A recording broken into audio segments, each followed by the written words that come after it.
Hello friends, this is Pastor Doug Batchelor, and I want to welcome you to a special edition of the Amazing Facts News Flash. There has been an awful lot happening in this last year dealing with historic prophetic headlines. And we thought it was very important to get this information out to share with you, and we hope that you'll share it with others. You know, as I was reflecting on everything that was happening in the news over the last year, I was making notes. And in considering and reviewing the notes, it is astonishing to me how busy Pope Francis has been in trying to build a confederacy of world religions and world leaders that really are setting the stage for the final events of prophecy. In fact, I don't think it would be an overstatement to say that this year has been one of the most significant years in the history of the Catholic Church in centuries. So our presentation today is dealing with Benchmarks of the Beast, a year of historic headlines. For hundreds of years, Protestants have all agreed that the little horn spoken of in the prophecies of Daniel and the Antichrist spoken of in the book of Revelation is really identified as the papacy. Now, just so you'll know that I'm not the only one that feels this way, take a look at some of the founders of the Protestant Reformation and how they viewed the office of the papacy. For instance, take Martin Luther, the founder of the Lutheran Church and father of the Protestant Reformation. He wrote, "We here are of the conviction that the papacy is the seat of the true and real Antichrist." Can't be any more plain than that. Take, for instance, John Calvin, one of the founders of the Presbyterian Church. He wrote, "I deny him to be the vicar of Christ who, in furiously persecuting the gospel, demonstrates by his conduct that he is Antichrist." Why don't we jump to John Wesley, founder of the Methodist Church? Here's what he said. "He it is that exalts himself above all that is called God, or that is worship, claiming the highest power and the highest honor, claiming the prerogatives which belong to God alone." I could go on talking about these different characters. From Wycliffe to Tyndale, Kramer, John Bunyan, author of Pilgrim's Progress, the translators of the King James Bible, the men who published the Westminster and Baptist Confessions, Sir Isaac Newton, George Whitefield, Jonathan Edwards, Charles Spurgeon, these men among countless others all saw the office of the papacy as Antichrist. But how different are the sentiments in the Christian churches today? The evangelical world seems to be boldly embracing the Catholic Church and saying we're all one. They don't understand the very unique differences between Protestant Christianity and Catholicism. They've forgotten their history. You see, this is important to us because it tells us in Revelation 13, verse 15, "And he has power to give life unto the image of the beast, and that the image of the beast should both speak, and cause that as many as would not worship the image of the beast should be killed." The whole world is going to get involved in a united form of worship. There's a polarizing that is happening now. It goes on to say in Revelation chapter 13, verse 16, "And he causes all, both small and great, rich and poor, free and bond, to receive a mark in their right hand or in their forehead, that no man might buy or sell, save he that has the mark or the name of the beast or the number of his name." Now, please remember, friends, that it's talking about something economic as well, because it's going to control buying and selling. Many people have forgotten many of the vast differences between the Protestant Christians, biblical Christianity, and what the Catholic Church teaches. You know, for instance, the Bible teaches very clearly we're not to pray to idols, we're not to pray to statues, and the Catholic Church endorses that. Mary is not a god that should be prayed to. Nowhere are we told to pray to the saints or that the saints are floating around up there for us to communicate with. The idea that we must confess our sins to a priest or the idea of calling a priest father are all forbidden in the New Testament. Now, there are many dear Christians in the Catholic Church, and there will be millions of Catholics in heaven. I want to make that clear. And I expect to see Mother Teresa in the kingdom of God. So we're not talking about Catholic individuals. We're talking about an institution that Bible prophecies foretold would radically drift from the foundation of God's Word, and that this institution would be instrumental in the last days and compelling the world to worship in a way that the Bible forbids. And true Christians are going to have to choose whether to follow the beast or whether to follow Christ in the Bible. That's why this presentation is very important. Well, with that in mind, let's review some of the things that happened with the Catholic Church and Pope Francis in 2014 and see if you don't get excited realizing we're living near the end of time. I think we all remember how stunned we were when we heard this personal video message delivered with such heartfelt emotion and appeal from Pope Francis to a Kenneth Copeland Evangelical Leadership Conference. And the prelude to that message was where his friend, the Anglican Bishop Tony Palmer, said 3 times in his presentation that the Protestant Reformation was over. Matter of fact, he said, maybe we're all Catholics now. And then there was such an exuberant response from that room filled with charismatic Christians that were praying and speaking in tongues, blessing the Pope. But he was appealing for Protestants to unite, quoting John 17, with the Catholic Church. There was no misunderstanding what this was all about. Our next historic headline came March 13, when Pope Francis was invited to address a joint session of Congress. A special letter was written by House Speaker John Boehner, also endorsed by Nancy Pelosi, giving a formal invitation to the Pope to come and address the most powerful political leaders in the most powerful country of the world. It's extremely significant when the Pope receives an official invitation to address the joint sessions of Congress. It's generally accepted that this event is going to be happening sometime in September 2015 when the Pope makes a special trip to Philadelphia. Another historic headline took place March 27, when the President of the United States, Barack Obama, went to visit Pope Francis at the Vatican. And they spoke together privately for an hour. During that time, the Pope gave the President a medallion symbolizing the need of peace and solidarity between the 2 hemispheres. And the President gave the Pope a seed box where the wood of the box was made from the first Catholic cathedral in North America. This reminds me of those scriptures that say that the U.S. is going to be that second beast that will make an image to the first beast that had the deadly wound that was healed. The next news flash and historic headline was when the Pope announced that he would be canonizing 2 former popes. It said in the newspaper copy, "In a brilliant PR move, Pope Francis made history again during this event in Vatican City, elevating to sainthood Pope John the 23rd and Pope John Paul II, 2 of his most famous papal predecessors." Many Catholic analysts believe that this was done partly to unify the world's 1 billion Roman Catholics that have been somewhat fragmented. Following the service, Pope Francis gently embraced the former Pope Benedict XVI, who also attended the occasion. 2 living popes there honoring 2 dead ones. Even more importantly, this act is seen as an effort to greatly elevate the status of Pope Francis, who evidently has enough power to declare the other popes saints. What does it mean when a living pope has enough clout and authority to declare dead popes saints that can be prayed to? This event was seen as something that would greatly exalt and elevate the status and power of Pope Francis. This epic spectacle that was attended by thousands of bishops and priests was beamed by satellite all around the world. You know, friends, the Bible is very clear. We don't need to pray to dead popes in order to get God's attention. We can go directly through Jesus. Paul said in 1 Timothy chapter 2, verse 5, "For there is one God and one mediator between God and men, the man Christ Jesus." But wait, friends, there's more. Now for another important headline. May 9th. The Pope advises the United Nations on economics, calling for legitimate redistribution of wealth to the poor. Here you have the Pope. He's a church leader, and he is meeting at the Vatican with the leader of the United Nations, giving the United Nations economic mandates. Oh, friendly advice, I should say. It says here, Vatican City, AP, Pope Francis called Friday for governments to redistribute wealth to the poor in a new spirit of generosity, to help curb the economy of exclusion that's taking hold today. Regarding the global economical and political organization, there is still a lot to do. An important part of humanity continues being excluded from the benefits of progress and, in fact, set aside as second-class human beings. The future Sustainable Development Goals should be formulated and executed with magnanimity and courage for them to reach and have an impact on the structural causes of poverty and hunger.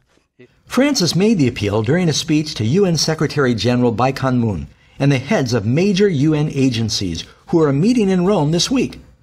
Latin America's first pope has frequently lashed out at the injustice of capitalism on the global economic systems that exclude so much of humanity. On Friday, Francis called for the United Nations to promote a worldwide ethical mobilization of solidarity with the poor in a new spirit of generosity. All of this may seem to be just very innocuous and fine, but what gets my attention is look at the power of the Pope, that the leaders of the United Nations are in the Vatican and the Pope is talking about economic policy. Doesn't Revelation tell us that the time is coming when this beast power is going to declare who can buy and sell? It's all leading in that direction, friends. Another headline. On May 25, Pope Francis made his first visit to the Holy Land and he called for peace. Il principe della pace. Desidero rivolgere un invito a lei, signor Presidente Mahmoud Abbas, e al signor Presidente Shimon Peres, ad elevare insieme con me una intensa preghiera, invocando da Dio il dono della pace. Offro la mia casa in Vaticano per ospitare questo incontro di preghiera. This was the first time Pope Francis made a visit to the most important holy sites for Jews, Muslims, Protestants, and Catholics. This represents a very significant photo op for the leader of the Catholic Church, showing that here he is, hugging and embracing Jews and Muslims and Protestants all on this holy site. You know, this reminds me of that verse in 2 Thessalonians 2, verse 3 and 4. And the man of sin is revealed, the son of perdition, who opposes and exalts himself above all that is called God or is worshipped, so that he as God sits in the temple of God, showing himself that he is God. You know, friends, it wasn't a mistake speaking to the general evangelical Christians that are waiting for the temple to be rebuilt and that are campaigning for the freedom of Israel, that the Pope would go to that location to show that he can pull together the world's religions.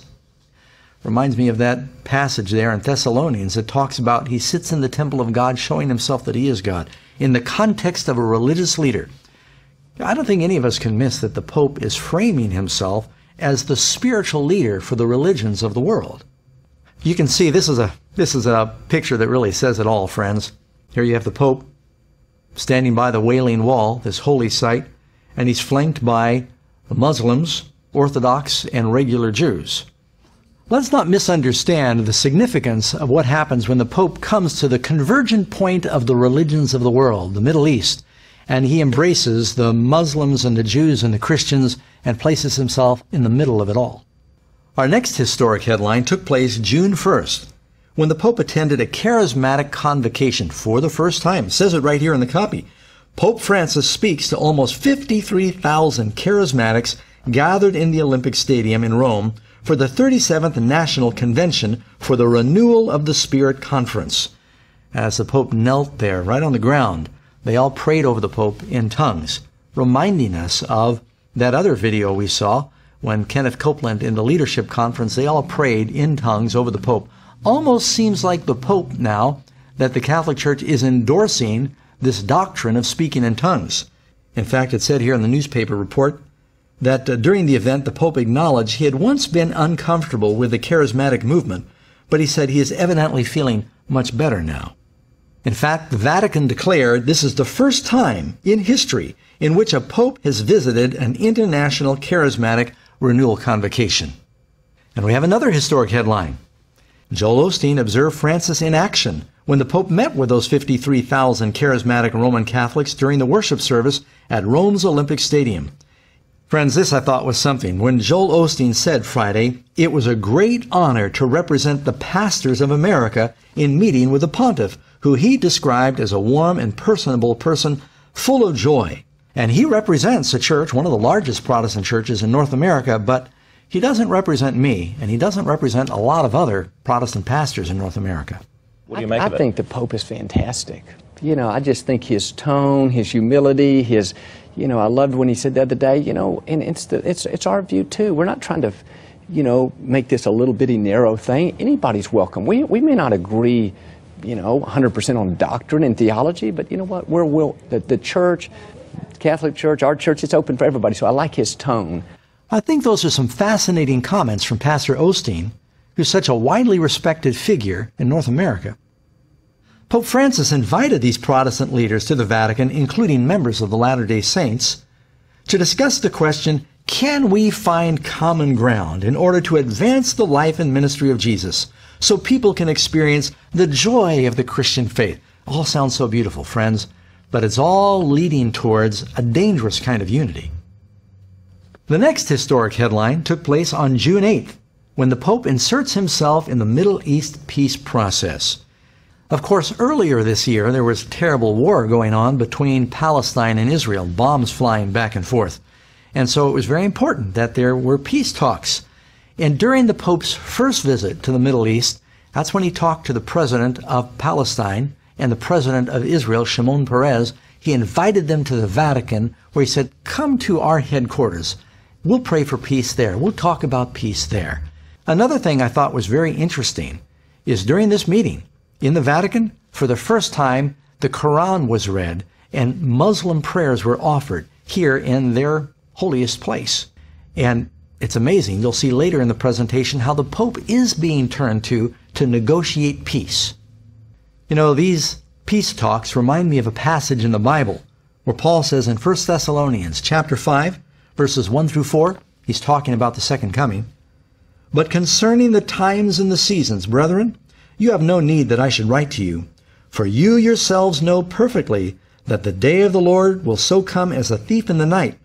For when they say peace and safety, then sudden destruction will come upon them as labor pains upon a pregnant woman, and they shall not escape. Our next headline took place July 7th, when it tells us the Pope met with U.S. televangelists. You can read from the actual article where it says, two prominent Texas-based ministries with Tony Palmer led a delegation of evangelical Christian leaders to Rome to meet privately with Pope Francis. James and Betty Robeson, co-hosts of Life Today television program, and Kenneth Copeland, host of Believer's Voice of Victory, met the Roman Pontiff at the Vatican on Thursday. The meeting lasted almost 3 hours and included a private luncheon where they proposed, listen to this friends, signing on the 500th anniversary of Martin Luther's 95 Thesis in 2017, a joint declaration of faith and unity for mission. Wow! Here you've got leaders of the Protestant Church going to the Vatican, meeting with the Pope in a private 3-hour meeting and saying, we need to sign a declaration of unity in mission on the anniversary of Martin Luther's protest, no less. I read in one article that the combined viewers of these televangelists that came to the Vatican, they represent 800 million people. Our next headline took place July 22nd. A lot happened in July. The Pope picks a council to promote global Christian unity.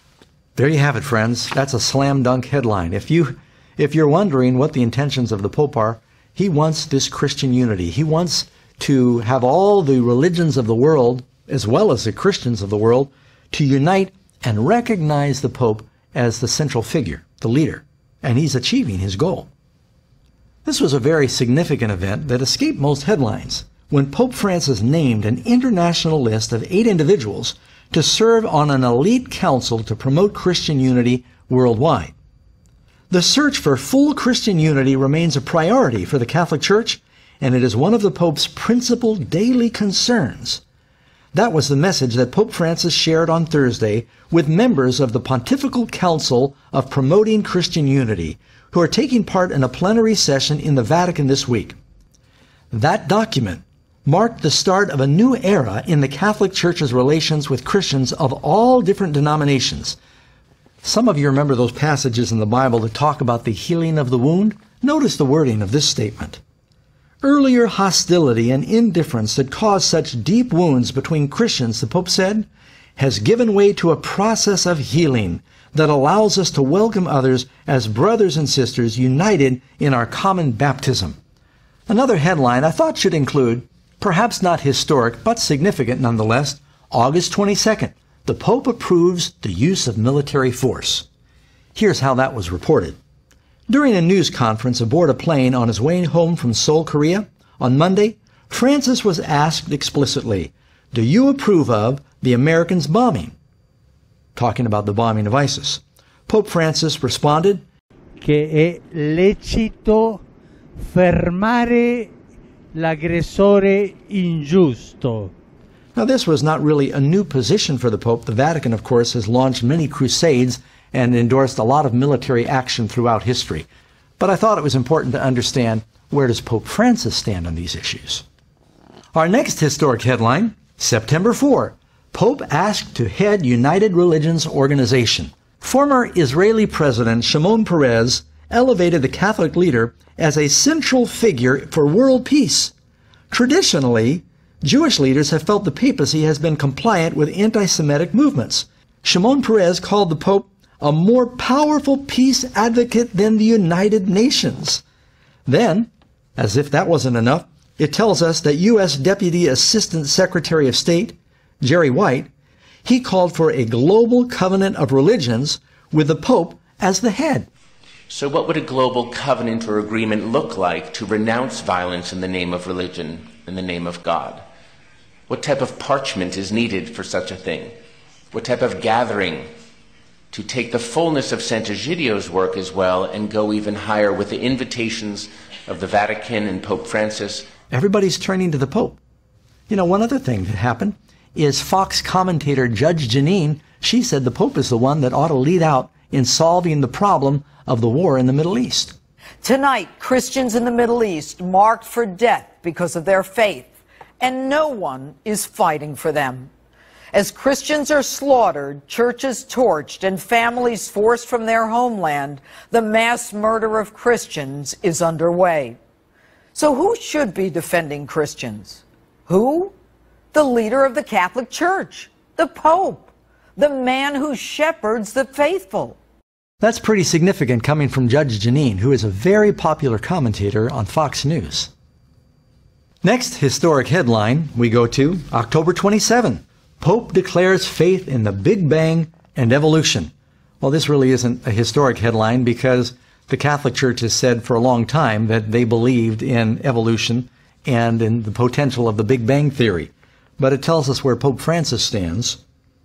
What you find in the article, it says the Big Bang, which scientists believe led to the formation of the universe some 13.8 billion years ago, was all part of God's plan. The Pope said the scientific account of the beginning of the universe and the development of life through evolution are compatible with the Catholic Church's vision of creation.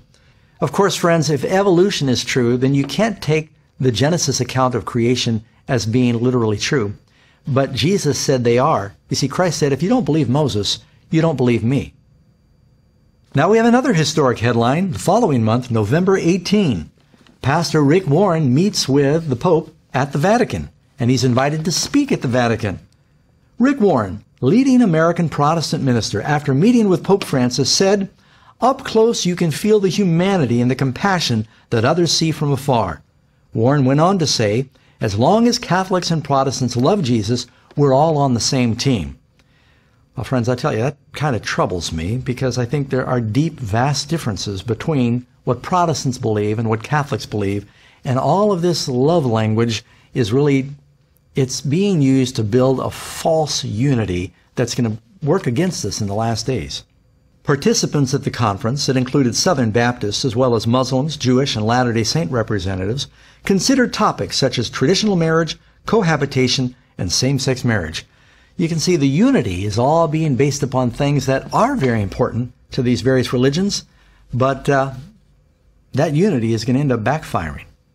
I think everybody recognizes that Rick Warren, who is probably one of the most influential American authors and pastors, for him to go and represent evangelicals of North America speaks volumes. Why did you want to be part of this Vatican meeting, this international colloquy on marriage? Why did you consider it important that you be there and offer a message?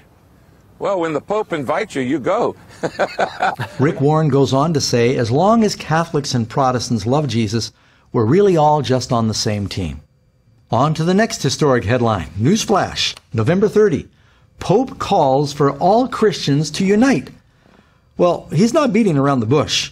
he's inviting Christians everywhere to unite. And listen to this. Speaking from Istanbul, Turkey, Pope Francis, joined by Patriarch Bartholomew, the spiritual leader of 250 million Orthodox Christians, he's encouraging all the faithful to join them in praying that all may be one, that the world may believe. The two leaders also signed a document declaring the same. In addition, the Pope and the Patriarch also called on the world to foster solidarity and greater dialogue with Islam that is based on friendship and respect. Have you ever wondered how the Islamic religion was going to fit into the final scenario of the book of Revelation? Well, they're all pushing for a love one another unity here. Again, you find the language healing the wound. Notice, Bartholomew I says in a meeting with Pope Francis, with help, the move of the two churches closer to ending their nearly 1,000-year divide. Francis was urging participants to speak out boldly and listen humbly, but also healing the wounds of Christian division. That comes from the Boston Globe. Do you remember that verse, friends? Revelation 13:12? And he exercises all the authority of the first beast in his presence and causes the earth and those who dwell in it to worship the first beast whose deadly wound was healed. There's really no way to misunderstand the Pope's message when he's inviting all of the separated Protestant brethren to come home and unite. Our next historic headline, December 2, Pope joins world leaders to condemn slavery. That's a cause I think we would all support. But just notice that he calls together the religious leaders of the world, and they come to Rome. It says, for the first time in history, major Catholic, Anglican, and Orthodox Christian authorities, along with leaders of the Buddhist, Hindu, Jewish, and Muslim religions, that covers about everybody, met to sign a shared commitment against modern slavery, which is considered a crime against humanity. I agree with the cause of what brought them together, but I think people are missing the very subtle message that is being sent that these religious leaders all continue to come to Rome to have an impact, recognizing the Pope as the supreme religious leader of even the other world religions. Okay, friends, moving on to our next historic headline, December 11, Pope Francis takes the world by storm. This comes from a report released by the Pew Research Center, and it shows that the Pope has broad support across much of the world. 60% of the 43 nations polled have a positive view of the pontiff. And Americans in particular have shown their fondness for Pope Francis, often extolling his simplistic style. According to the same Pew Research study, 78% of Americans view the Pope favorably. The president would love ratings like that. Friends, do you realize that means that Pope Francis has the highest ratings of any politician or religious leader in the world? Next headline, December 15. Pope leads the most progressive year for the Catholic Church. This is actually from an article written by Paul Moses, professor, Brooklyn College in New York. It reads that Pope Francis has initiated a revolution in the Catholic Church in 2014, a revolution of common sense rather than ideology or doctrine. Our next historic headline, December 16. The U.S. asks the Vatican to help close Guantanamo Bay, according to Russia Today. We might have thought that that was just a scandalous conspiracy headline until you read what happens in the next headline the next day. December 17. The Pope mediates peace between the U.S. and Cuba in secret talks. And who says he doesn't have political clout? This comes from the New York Times, friends. In a deal negotiated during 18 months of secret talks, hosted largely by Canada and encouraged by Pope Francis, who hosted the final meeting at the Vatican, Mr. Obama and President Raul Castro of Cuba agreed in a telephone call to put aside decades of hostility and find a new relationship between the United States and the island nation just 90 miles off the coast. In spite of 50 years of communism, friends, the Catholic Church is still the largest church in Cuba, so this was not an accident. Why does this remind me of Revelation chapter 17, where it says, "Come, I'll show you the judgment of the great harlot who sits on many waters, with whom the kings of the earth have committed fornication." It tells us this woman is involved in the negotiations and the intrigue of political powers. That's exactly what the Catholic Church is doing. That's why the Vatican has ambassadors coming from around the world. Going on to our next headline, December 18, under Francis, a bolder vision of Vatican diplomacy emerges. Again, New York Times.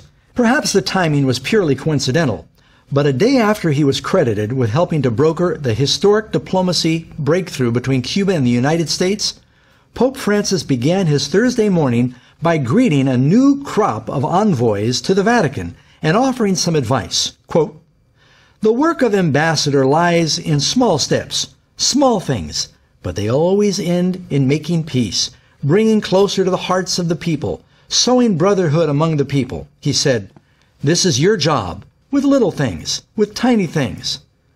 The writer goes on to say, what has changed with Francis, or what has been restored, is a vision of diplomatic boldness, a willingness to take risks, and to insert the Vatican into diplomatic disputes, especially where it can act as an independent broker. Right there, they admit that the Vatican is an international broker in diplomacy between nations. Just as John Paul, the first Polish pope, had a unique credibility and a voice against communism, so too does Francis, the first Latin American pope, now benefit from a unique credibility in the Western Hemisphere, the developing world. Friends, we've just been considering a few things that are seen in the headlines. God only knows what's really happening behind the curtain right now. But we can see, we can observe that there have been very significant, bold movements forward for this Antichrist power that ought to excite Christians. Now, I don't say these things to cause unnecessary sensation. I just really believe that prophecy's true. And I think Christians ought to be excited. That means Jesus is coming soon. This also ought to be a mobilizing influence for the church so that we can do everything we can to get the message out. We're not going to have forever. So friends, when we consider all these historic headlines, I need to just ask you, what do you think would happen right now if there's a financial international meltdown? Or if some rogue nation detonates a nuclear weapon? Or if there's some catastrophic natural disaster? After looking at these headlines, where do you think the people and leaders of the world are going to turn for help? Is there any question that they're going to be turning to the Vatican? They're going to be turning to Pope Francis? Now, I don't know whether this Pope is the one that is going to implement all of the final events, but I don't think anyone can deny that this first Jesuit Pope is doing more than anyone before him to set the stage for the final events, and we ought to be praying and getting ready. Friends, I should also mention at this point that Amazing Facts has a special DVD called Revelation, The Bride, the Beast, and Babylon. It explains a lot of these things that we're talking about. You need to be able to share that with other people, help them understand who is the Antichrist power that Protestants recognize in the last days. And if there's anything you could do to help us get these DVDs out, friends, we would deeply appreciate it. We really need your help right now.